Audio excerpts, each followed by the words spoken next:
Bonjour à tous. Aujourd'hui, on parle d'une confidence rare, presque fragile, qui éclaire sous un jour nouveau la trajectoire d'un artiste que le public croyait connaître par cœur, et qui pourtant a toujours gardé une part essentielle de lui-même à l'abri des regards. Il existe des révélations qui redessinent une carrière, et d'autres qui reconfigurent toute une vie. À 59 ans, David Hallyday, héritier musical et émotionnel d'une des dynasties les plus scrutées de France, a choisi de lever le voile sur un chapitre intime longtemps protégé. Son mariage, gardé secret jusqu'ici, n'est pas une simple annonce sentimentale. C'est le signe d'un basculement intérieur. L'homme discret, presque insaisissable lorsqu'il s'agit de ses émotions, accepte enfin de dire publiquement ce que l'amour a changé en lui.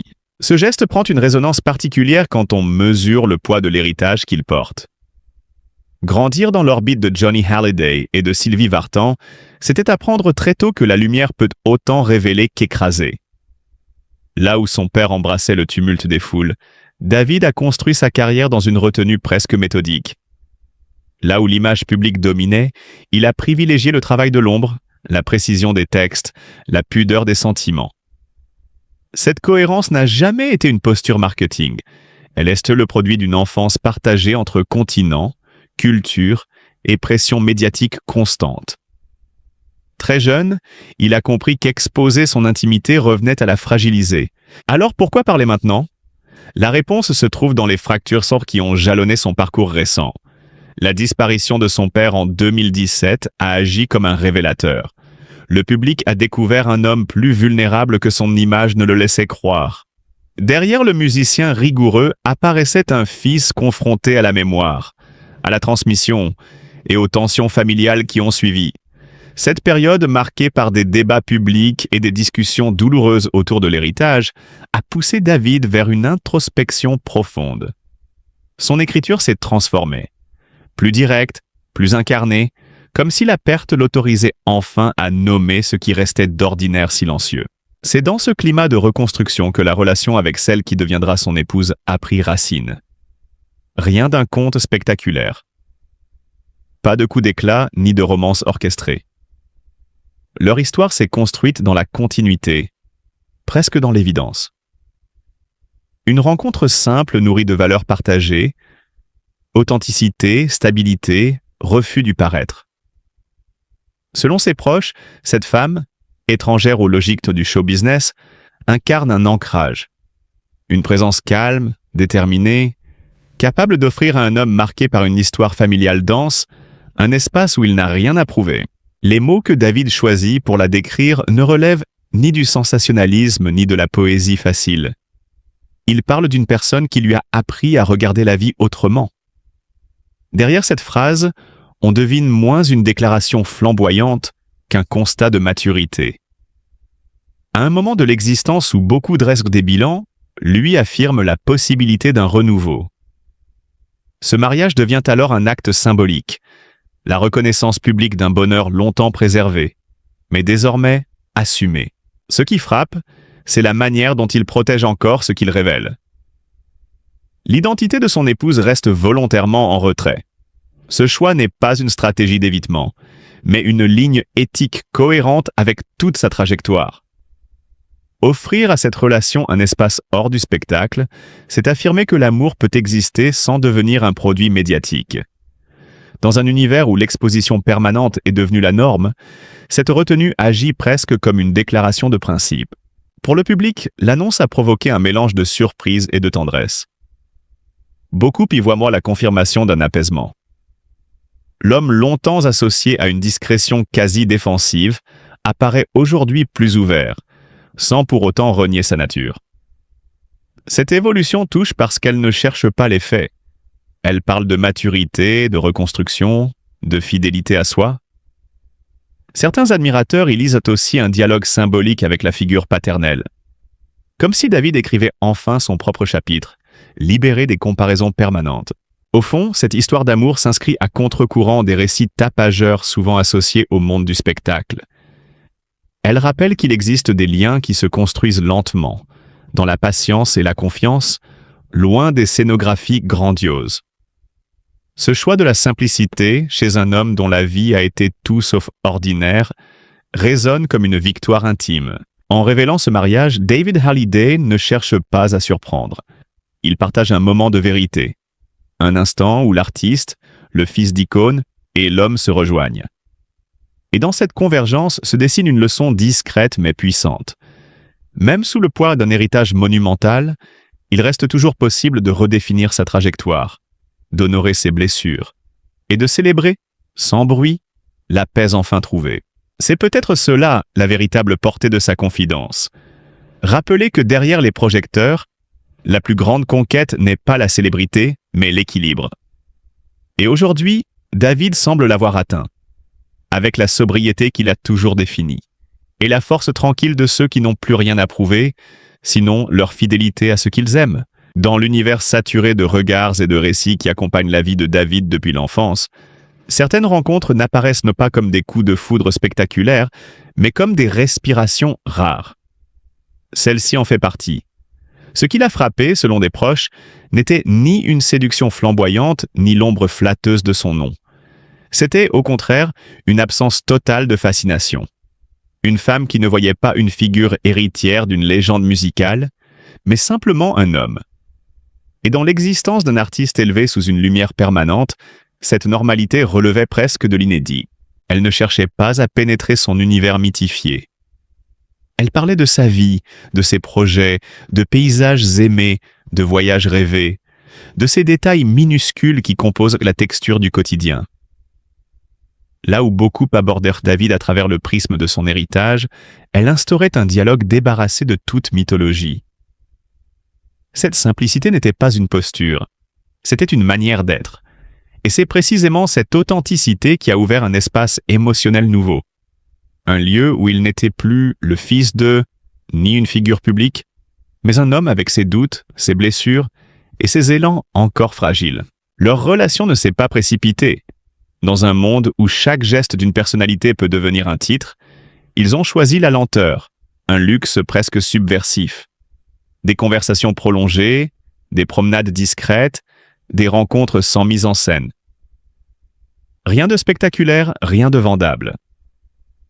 Cette retenue traduisait une volonté claire, construire avant d'exposer. À cette période, David s'immergeait dans le travail, parfois pour créer, parfois pour échapper au bruit extérieur. La musique restait son refuge, mais un refuge solitaire.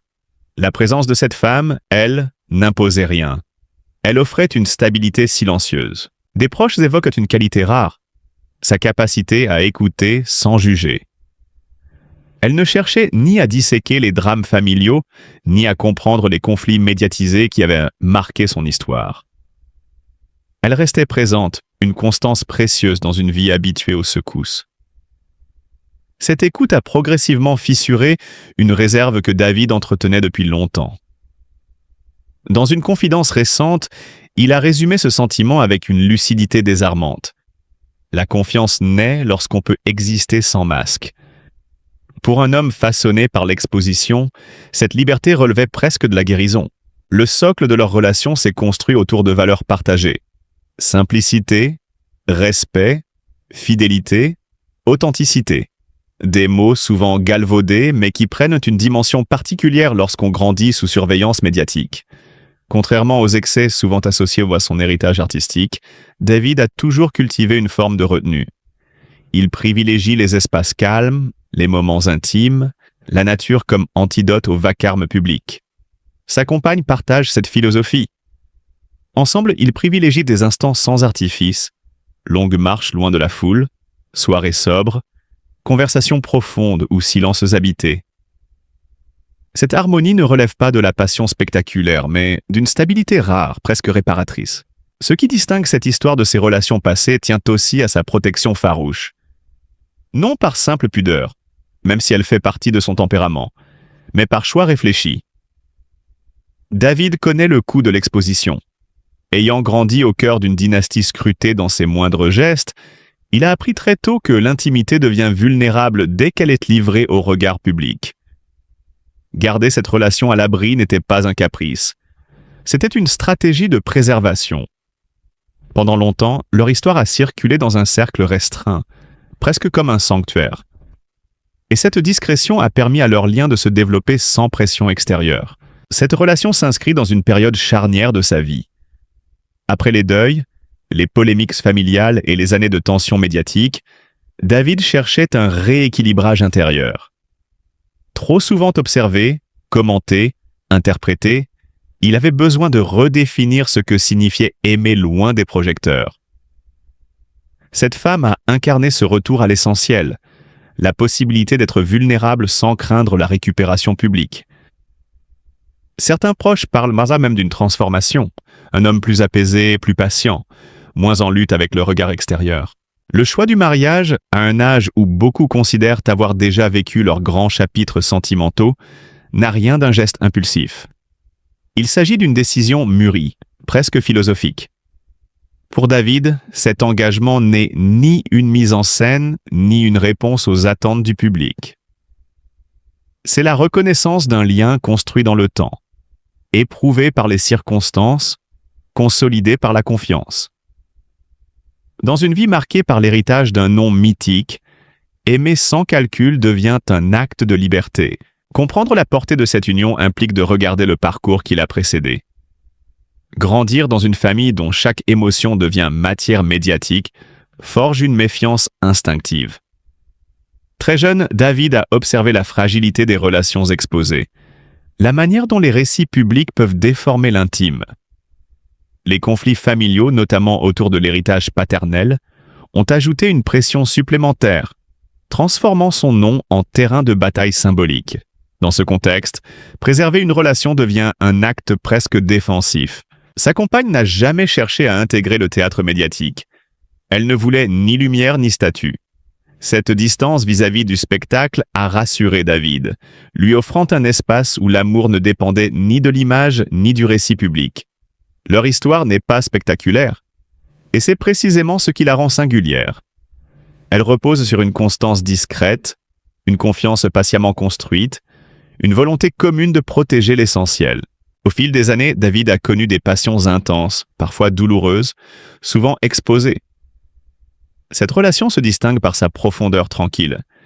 Elle n'a jamais cherché à rivaliser avec son univers artistique, ni à se définir par son nom. Elle existe pour elle-même, et c'est dans cette indépendance que réside sa force. Avec le temps, David a compris qu'il ne s'agissait pas d'une histoire parmi d'autres, mais d'un ancrage. Un point d'équilibre dans une vie longtemps ballottée entre héritage et identité personnelle. Aujourd'hui, lorsqu'il évoque cette compagne qu'il qualifie d'exceptionnelle, le mot ne renvoie pas à une image spectaculaire, mais à une vérité plus sobre, la sincérité. Dans le vacarme d'une existence publique, cet amour représente un espace où le regard extérieur cesse d'avoir le dernier mot. Et pour un homme qui a grandi sous les projecteurs, cette liberté a la valeur d'une reconquête. Dans la vie de David Halliday, aimer n'a jamais été un geste anodin.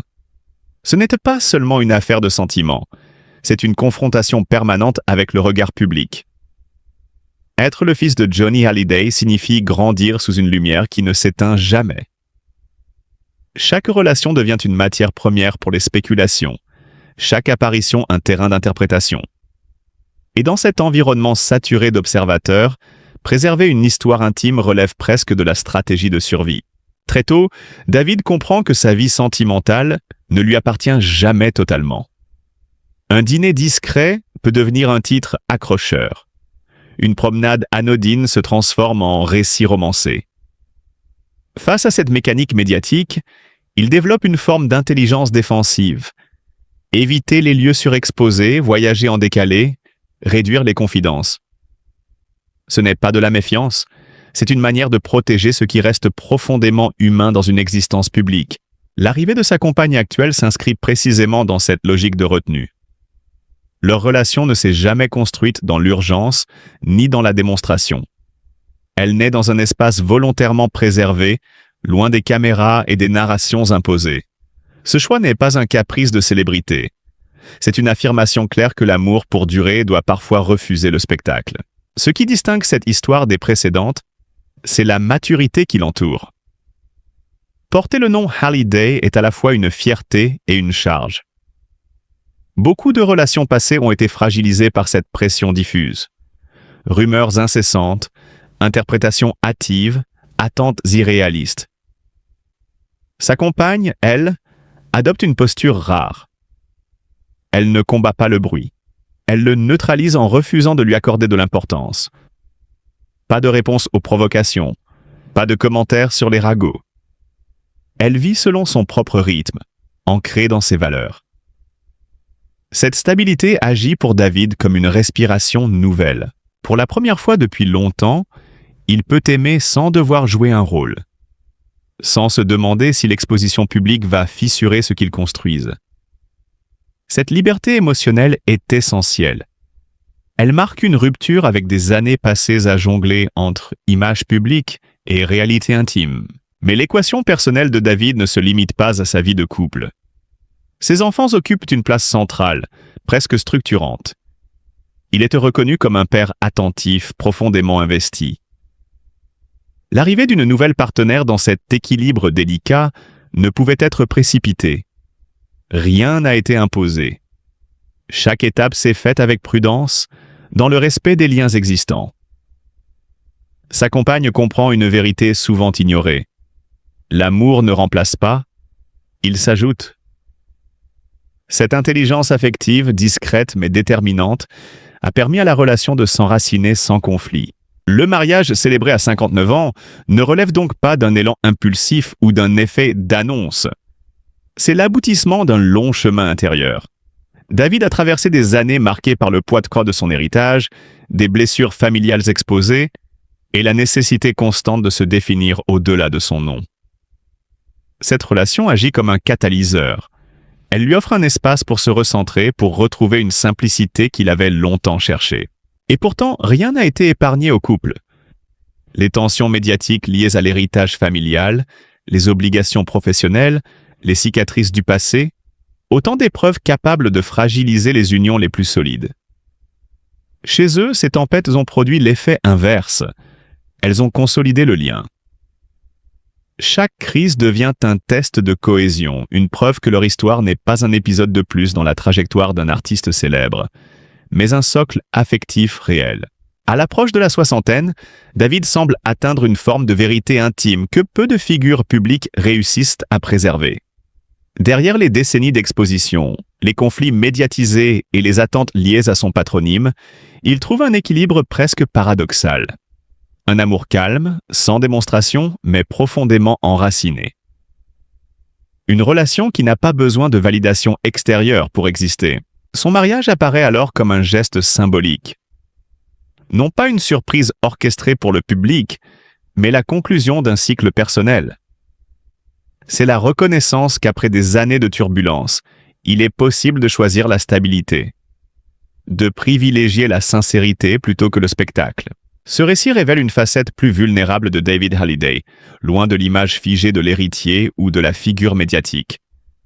Il montre qu'aucun passé, aussi lourd soit-il, ne condamne l'avenir, que les blessures peuvent coexister avec la reconstruction, et que le bonheur n'est pas toujours spectaculaire.